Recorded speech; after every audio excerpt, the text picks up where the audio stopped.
Good morning, everyone. Happy Monday. I am excited to be here with you this morning. First, I just want to mention that this week you have a reflection action assignment, and it's to imagine a new story, imagine a new way of being in the world for yourself. And I just think that this is such a timely place, pardon me, and time that we're in here as we are facing still the challenges of COVID and yet starting to move our way out of that and wondering what that's going to look like. I know that this is something that I've really been thinking about. How do I want to move forward as I'm allowed to make choices, as I have a new opportunity to make choices? And so, how will you find a pathway for yourself that's inspiring and enlivening? I hope that that's something that you can bring to this week's reflection action assignment.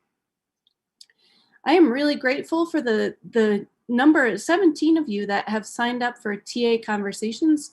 I am pretty darn excited about that. And yet I need more of you.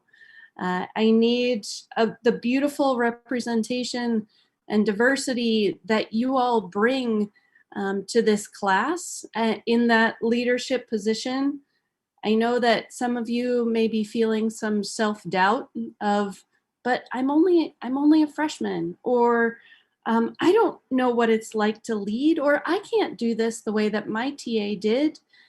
And so it's okay. I know that those are all things that you might be thinking about.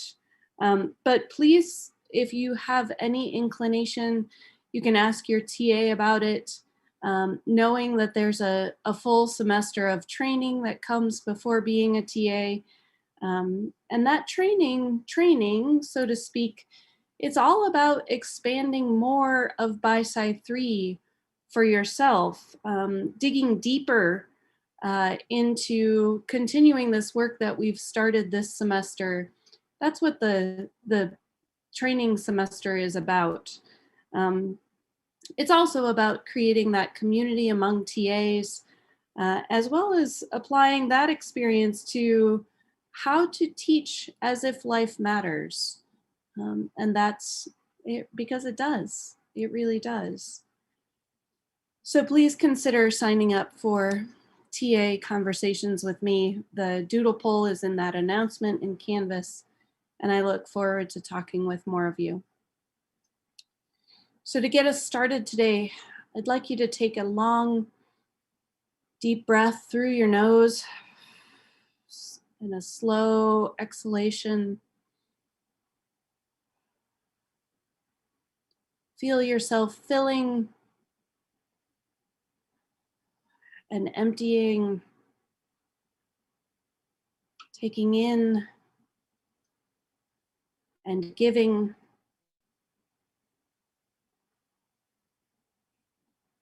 And this time on your breath in, on that slow breath in, notice how your ribs expand.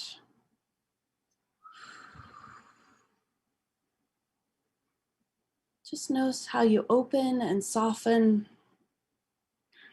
The same thing with the spine. When we breathe, there's a slight expansion. We are made to be flexible. Our bodies and our minds have capacity for this flexibility. The flexibility helps us to survive.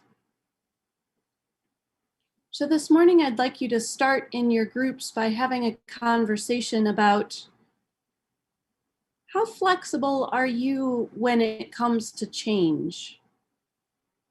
When plans get shifted, or when you have new ideas, or when you're presented with something that surprises you, how flexible are you for change? Take time to think about that and talk about that in your groups.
It's an important thing to know about yourself because as we live our days and we're presented with opportunities, it's just a helpful thing to know about where our minds sit on this sort of thing. I know that if my plans get shifted, sometimes it throws me into quite a tizzy, an upset place.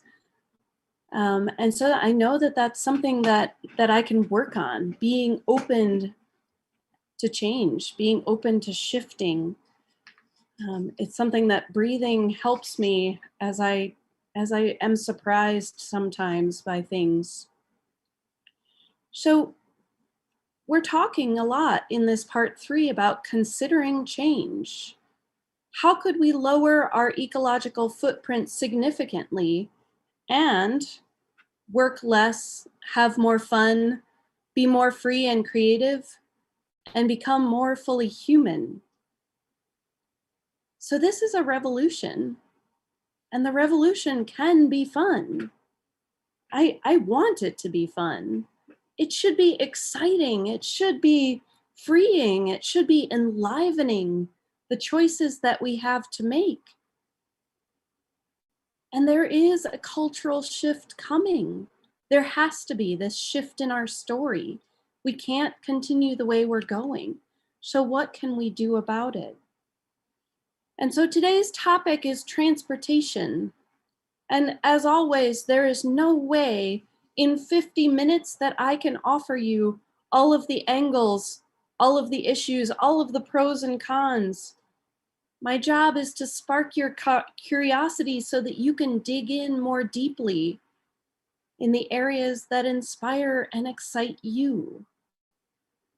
So we're going to cover a lot of ground today, but it won't be all of it.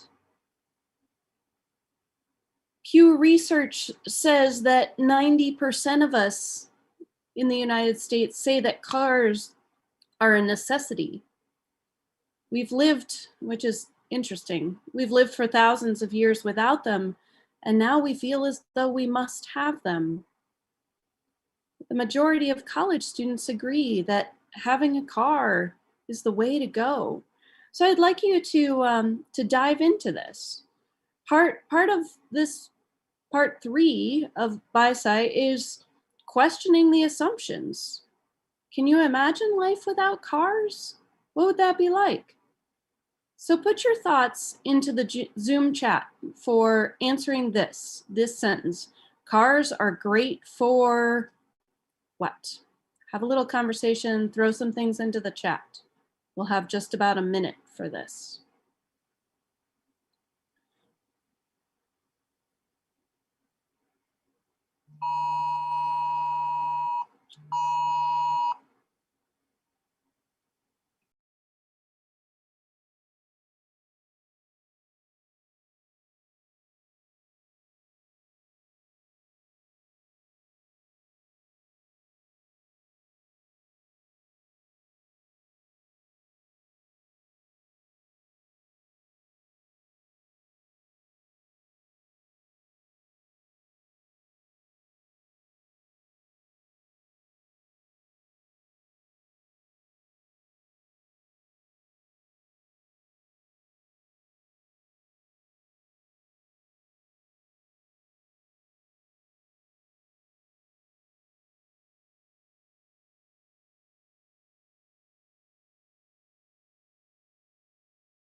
So cars are great for those moments when you want to be alone. Cars are great for freedom. Cars are great for singing where nobody can hear me. Cars are great for going on adventures, for exploring. They're great for being convenient, for getting places quickly, for connecting with people that might be far away. They're good to be independent. It's good so you don't have to walk in bad weather. Good for transporting things. Good for spontaneous road trips. Good for moving stuff. So yeah, cars are great for a lot of things. Let's look at the flip side now. We're being playful. We're looking at the dualism, the good, and now why aren't cars so great? Why aren't cars so great? How many of these can you come up with? Put these into the Zoom chat. Why aren't cars so great?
So these are coming in too. Cars make us lazy. Cars require gasoline, the amount of traffic, accidents. Cars are expensive.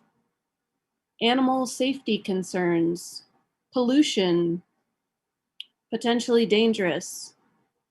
They encourage individualism in not such a good way. We need more roads to run our cars. So we are going to look at some of these. We're going to dive into some of these negatives because we do understand and know the positives. So let's look at these. Somebody said reckless drivers. Yes. So 1 gallon of gasoline leads to 20 pounds of carbon dioxide. It seems impossible that this is true, that a gallon of gasoline weighs about 6.3 pounds. And what happens is that most of the weight of the carbon dioxide doesn't come from the gasoline itself, but it comes from the oxygen in the air. So when the gasoline burns to fuel and run your car, the carbon and the hydrogen separate in the gasoline, and then the hydrogen combines with oxygen to form water, which is part of the exhaust. And then the carbon combines with oxygen to form carbon dioxide. And so it's that oxygen that's being added in both cases to the hydrogen and to the carbon that weighs so much. So it's this chemistry that can explain the incredible weight gain. So 1 gallon of gas sends 20 pounds of carbon dioxide to the atmosphere. The water, as you know, is just going to evaporate. So that isn't of concern. It's the carbon dioxide that we're concerned about. So these emissions, sources of greenhouse gas emissions in 2018, if you look, transportation is more. Now that I understand that's not just cars, but transportation is more than industry and more than the creation of electricity. So transportation makes up a huge part of this, nearly 1/3 of our greenhouse gas emissions. And what we aren't considering fully is the full cost accounting method used in the oil and gas industry. So when we go to the gas pump and gas is $3.85 a gallon, I paid less than that this weekend for gas, thankfully, except that it doesn't really account for what it's really costing. So full cost accounting, when we do this,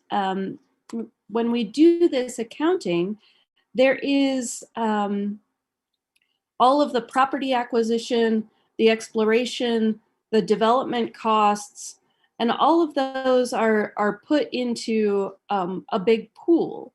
So if a gas well isn't considered successful, then it's not producing, but it still costs something to put it there.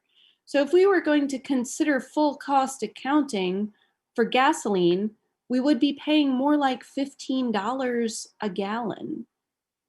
Somewhere it's not balancing. It's not making sense. We're not actually paying what gas costs. And then there are the other costs that we have to consider. Some of you mentioned the dangers, the car accidents, the leading cause of death for drivers ages 15 to 20. As a category of accidents, the motor vehicle fatality is the leading cause of death to teenagers. That's all of you. So if your parents are freaking out when you're driving, that's why.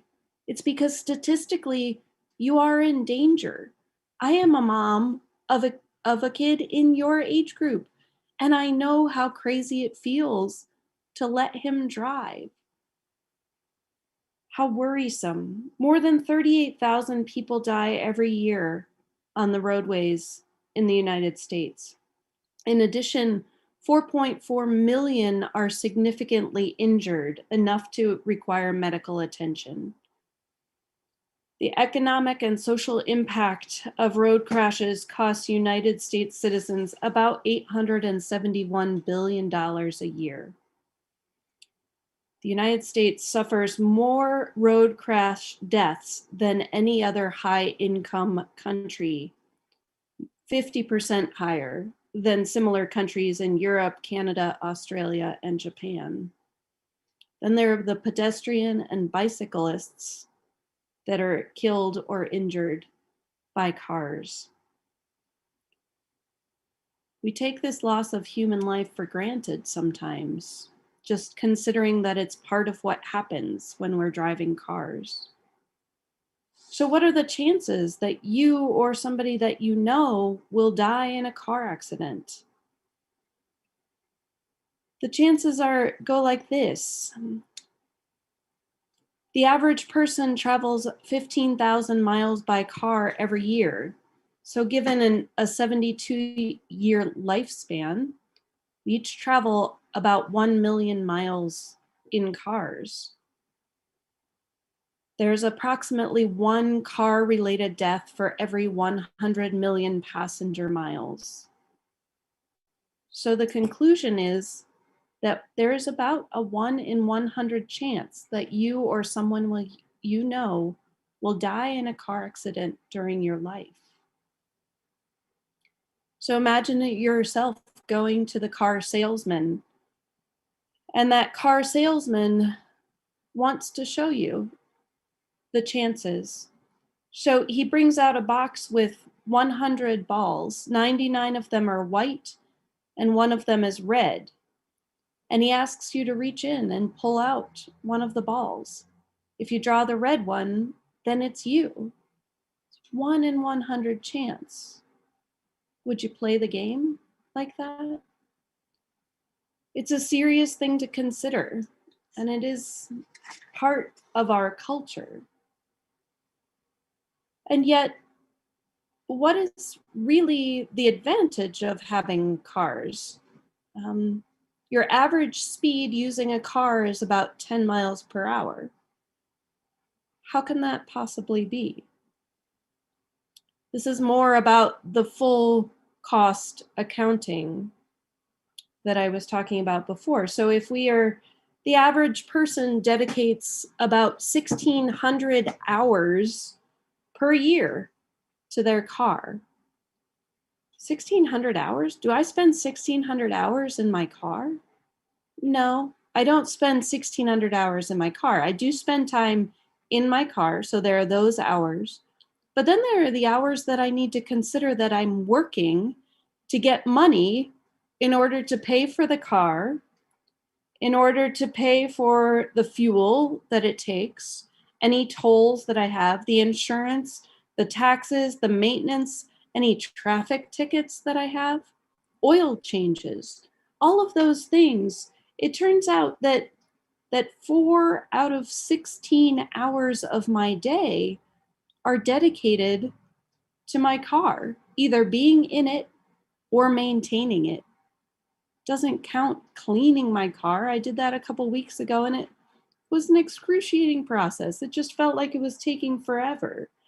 There were so many things that I would much rather be doing during that time. So when we consider that that's how long we're spending with our car, we're really only moving about 10 miles per hour.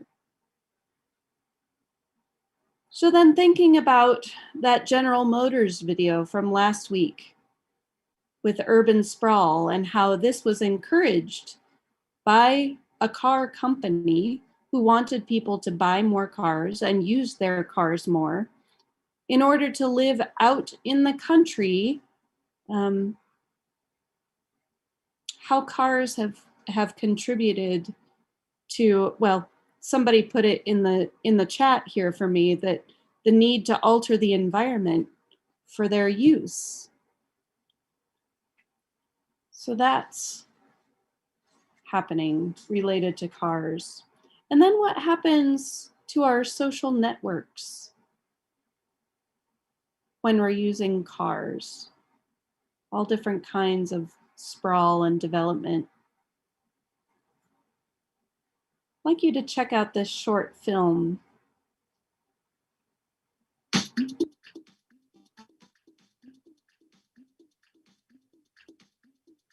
Livable streets provided the first evidence-based research of the problem of traffic on neighborhood streets. It provided the foundational arguments for traffic calming.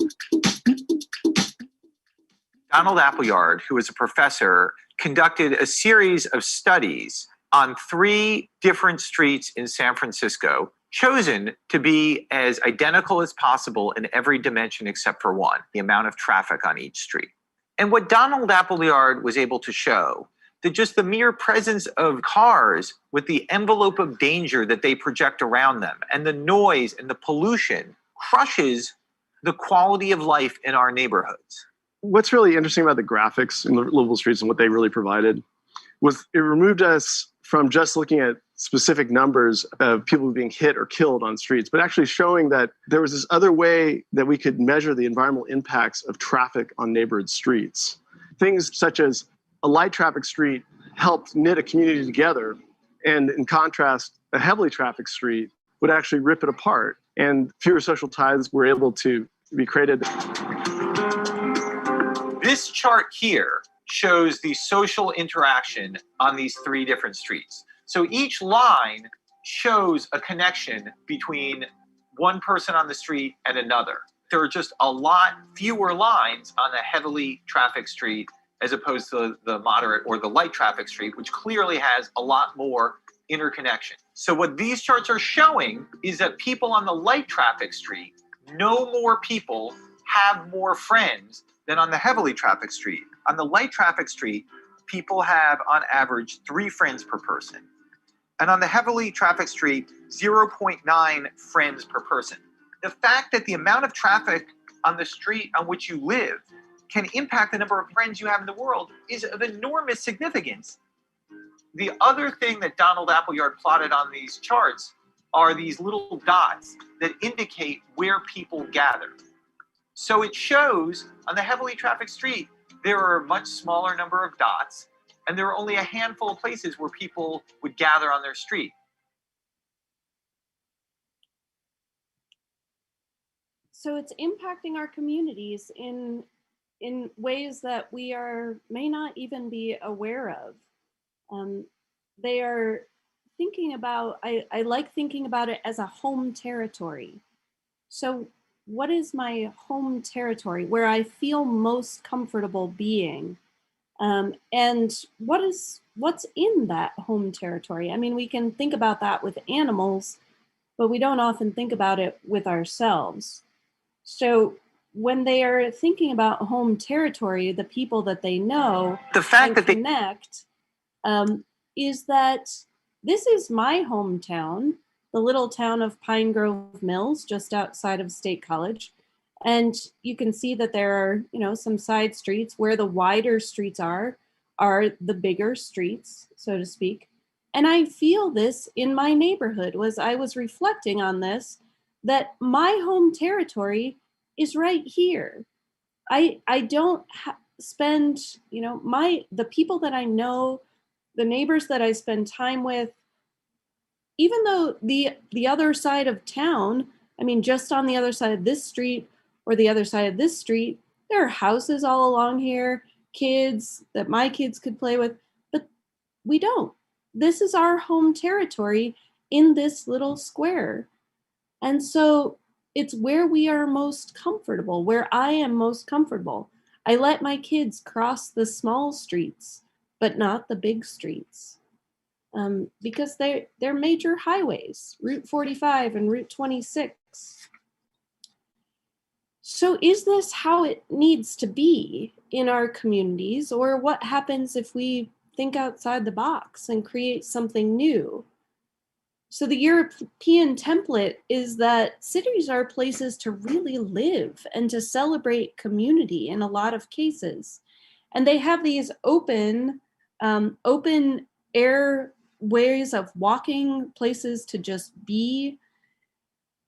There's a proposal here in State College along Allen Street. You may be familiar with it, where Rapid Transit, Appalachian Outdoors, Jersey Mike's, all those businesses are. There's been a proposal for years to close that one block of Allen Street and make it a public space, an open courtyard like this, where people could build community. But the proposal continues to be shut down by those who feel that it's better to drive through that one block, that maybe it's for convenience, maybe it's the business owners. But what would happen? Can you picture what it would be like to be able to hang out in that courtyard of that block? How do you think that this impacts community, either in a place like in this picture, or maybe a place that you visited? Burlington, Vermont has an excellent sort of space like this, or what it would be like for State College. So take a couple minutes in your group and speculate about this for a moment.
Next time you walk along Allen Street, see if you can picture it. See what you think about what would be best for that space. Oh, somebody pointed out that Locust Avenue is closed for the farmers market on Tuesdays and Fridays, and that's a wonderful sense of community. It's true. That's an interesting example. I appreciate you mentioning that. That's cool. So when we think about the options, how can we lower our transportation footprint? What's really possible? If you were able to go back 100 years, knowing all that you know about cars today, what benefits they've brought, but also all of the downside, the human death, the military action over oil, separation from each other, breakdown of community, climate change, noise, health factors. Would you say yes? Would you say yes to the cars? Yeah, let's do it. So, what's possible? How might life get more wonderful if we are going to um, be without a car, even sometimes? There's a definitive source on how Americans get around. It's the National Household Travel Survey. It's a poll of tens of thousands of people conducted for the Federal Highway Administration, and they do it every 8 years. It came out last fall, and it reminds us that Americans take a lot of short trips by car. More than 35% of vehicle trips are less than 2 miles, and even then, they say that 25% of trips in the US are less than 1 mile. So most of the time as a species, we have spent time walking, hours every day. Our body is made for it. Our bodies aren't made for sitting all day. Car use has increased dramatically over the last 50 years. And now we have a society not just related to cars, but to sitting. 60% of Americans are overweight. Heart disease, high blood pressure, diabetes, some cancers, all due to poor physical shape. So, what can we do to shift this? It's something that you can do. Does driving really save time? Do a transportation time audit. So how long does it take you? Calculate all the time that you spend driving. So that includes finding your keys, maintaining your car, cleaning your car, getting into the car, or getting to the car. Some of you don't get to park close to where you live. So getting to your car, getting in, getting out, parking, stoplights, finding your car when you come out of a place. Does it really save time for that 1 or 2 mile drive? What other options do we have? So transportation, public transportation, and I think that all of us know that there are pros and cons to this, for sure.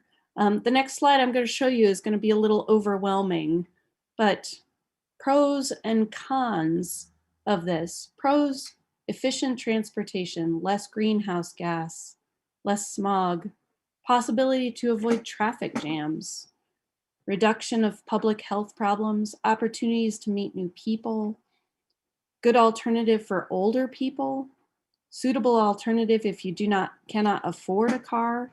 So there are a lot of pros. And the cons, this top one is really vague to me. Some public transport systems are quite bad. There are a lot of ways that things could be quite bad, but then the list goes on to be things that could be quite bad. Long waiting times, unreliable. If you get delayed, then maybe you're going to be late for work. Less flexibility regarding detours. So you can read down through those. And some areas don't have them. I mean, we have a really good bus system here in State College if you live downtown. For where I live, you have to be pretty specific about the schedule, pretty able to fit into the bus schedule if I wanted to ride the bus to town and then also to get back home in a timely fashion. So downtown and surrounding areas, the bus transportation is pretty reasonable, pretty effective, but on the outlying areas, not so much. So overall, yes, public transportation is better for the environment, but the cons seem to have to do with time and reliability, how flexible the schedule is of the person making the choice. So take a moment and think about public transportation in your groups. Take a moment to talk about that. Do you use it? What do you find when you use it? Is it easy to use? Hard to use? Maybe you can advise somebody else in your group.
So public transportation, and I'm sure others of you have other experiences in other places, in cities where you grew up or cities that you've visited, towns you've visited. So another obvious thing to talk about here is bikes. This is so exciting to me. In recent studies, the average fuel economy for the passenger car in the United States improved from 17 miles a gallon. That was in 1978, 17 miles a gallon. And then it got up to 22 miles per gallon in 1982. And now the average fuel economy for cars is, and this includes cars, light trucks, and SUVs, it's averaging about 25 miles per gallon. And so that still seems like there's still more capacity to be had there. But there are lots of things at play in the choices of how cars are made. So think about 25 miles per gallon of the average car today. Cycling seems to be more efficient than walking. That's based on a calorie basis. A bike wins hands down, obviously, over a car. A typical car with one passenger uses 50 to 80 times more energy to travel the same distance as an average person on the bicycle. So if we compare the amount of calories burned in bicycling to the number of calories an automobile burns, the difference is pretty astounding. I love this. 100 calories can power a cyclist for 3 miles. 100 calories in a car would power the car about 280 feet. So it's true that bikes get about 930 miles per gallon. So 50-fold reduction in your ecological footprint. A gallon of gas has 31,000 calories in it. 930 bike miles. That's pretty darn cool. And there are people around the world that are celebrating biking.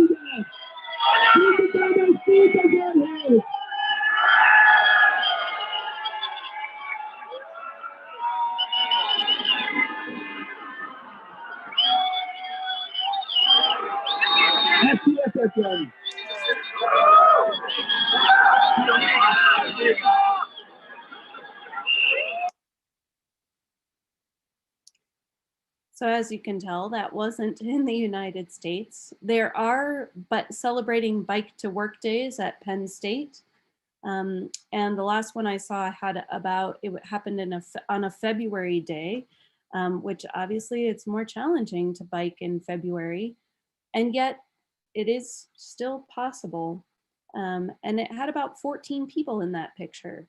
So how is that, how do we go from, how do we make that transition from what's become standard in the United States to what's become standard in Europe and other countries as well?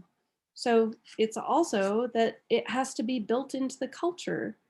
These are the cycling lanes available in Europe. The map is so dense in some places where there are places that are safe to bicycle. There's an actual cycling lane. So it's just part of how that society, how their culture has created that story. What's possible here? Maybe it becomes part of that picture that you dream of in your journal for this week. So while I don't want to be part of the media problem of simply depressing people about things that we largely have no power over, I can't go through a transportation class and not mention what's happening with airplanes right now. Aviation is one of the biggest contributors to carbon emissions. Airplane emissions have increased 4.3% every year since 1999 and are set to make up, airlines themselves, to make up 25% of the world's carbon emissions by 2050, unless we make some change. The greenhouse gas emissions for one of the people on this plane flying round trip from New York to London is the same as what it takes to heat a single family home for a year, or to save the same amount of pollution created from that single flight, a person would have to recycle every household item for 8 years or not eat meat for 2 years. The environmental impact of planes is set to take center stage as many, and at the same time, many passengers are becoming more and more reluctant to fly. In Sweden, it's known as flagskam. It's flying shame. The idea that that flying is so terrible for the environment that they are taking out, these frequent flyers are taking other ways of travel. They're taking trains that are less polluting. So it's a matter of choice and awareness. So yes, maybe we can't do anything about the airline industry, but they can definitely, we can make our own choices about what's right for us. This brings me to this concept of the green triangle. We're going to dive more into this on Wednesday. But to get started, I'd like you just to, without any introduction, I'd like you to see what connections you can make with this. The idea that what we do helps the environment, simultaneously helps our health, and also helps our wallets. So take a couple minutes and discuss this.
So we'll do more with this on Wednesday. It's just, I'd like you to start wrapping your mind around this idea.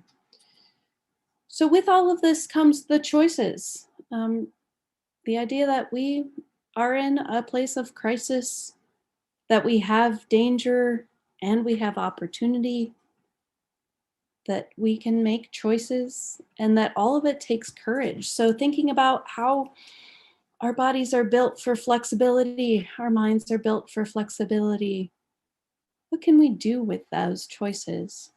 It's a matter of shifting our mindset. What do you see in here? Can be a couple of different things, as you just saw. Opportunity is nowhere, or opportunity is now here. Simple changes, shifting mindsets. I'm not going to give you a pack-back question for today. I'm going to give it to you on Wednesday of this week. And while you're waiting for that pack-back question, you can spend some more time on the extra credit blog if that's something that you're participating in, choosing to get those extra credit points. There's a new prompt up as of this morning, thanks to Valerie. And the topic this week is permission. This class has been a lot about permission. Permission to express anger and sadness and silliness. Permission to have face-to-face meaningful encounters. Permission to speak of things that are culturally taboo. Permission to slow down. And I can give you an initial sense of that. Your TAs can encourage you in that way, but we have no power over what you choose to do. You have to give yourself permission to think about these things, to make those changes. And so this week's blog prompt, you can find an opportunity to reflect on that. What have you given yourself permission to do? What did it look like? What was the situation? How did it feel to grant yourself permission? So thanks for thinking about that. Thanks for being here with me today, and I'll look forward to seeing you on Wednesday. Have a good day.